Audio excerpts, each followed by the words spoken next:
हमारा जो वतन अजीज़ पाकिस्तान है ना, हमें इससे बड़ा प्यार है। और मैं अक्सर ये बात करता रहता हूँ कि हमारे वतन में ना लोगों का एक अजीब सा माहौल बन गया है कि वो हकीकतों पे नहीं चलते, सोशल मीडिया के प्रोपेगेंडे पे चलते हैं। हर मुल्क की खूबी बयान करेंगे और अपने मुल्क की हमेशा खामियां बयान करेंगे। तो देखो ना, बुनियानुम मरसूस आया तो अल्लाह ताला ने पाकिस्तान को कामयाबियां अता फरमाई। अरब शरीफ के लोगों ने बुला के कहा कि अगर कभी कोई यहाँ वक्त आया तो क्या आप हुजूर का नाम लेके यहाँ पहुँच जाएंगे हरमैन की हिफाजत के लिए। तो मुझे बताओ ना, अगर हमें हमारी अफवाज को, हमारे मुसल्ला इदारों को ये ड्यूटी दी गई तो हमारा सर फख्र से बुलंद नहीं हुआ।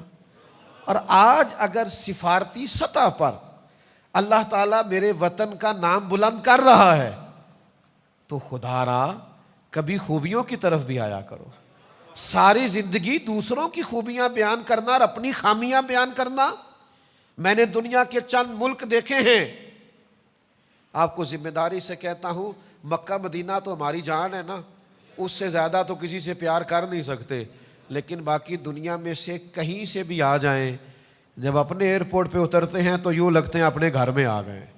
मुश्किल सारी ख़त्म हो गई। ये हमारा घर है, यहाँ हमारे बुजुर्गों की कब्रें, यहाँ हमारे आने वाली नस्ल ने रहना है।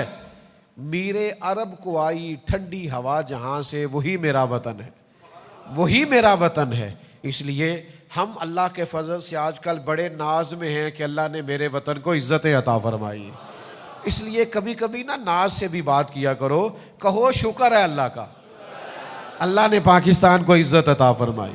कहो कि शुक्र है अल्लाह ताला का, अल्हम्दुलिल्लाह रब्बिल आलमीन। सदा सलामत पाकिस्तान, ता कयामत पाकिस्तान। और इंशाअल्लाह ताला, मैं बहुत पहले मैंने कहा था, जिनको याद हो ये वतन इंशाअल्लाह उम्मत की क़यादत करेगा, अल्लाह इससे काम लेगा। इसलिए कि यहाँ जो हुजूर से प्यार करने का जज्बा है वो कहीं और नहीं पाया जाता। इसलिए ताकतवर रहा करें।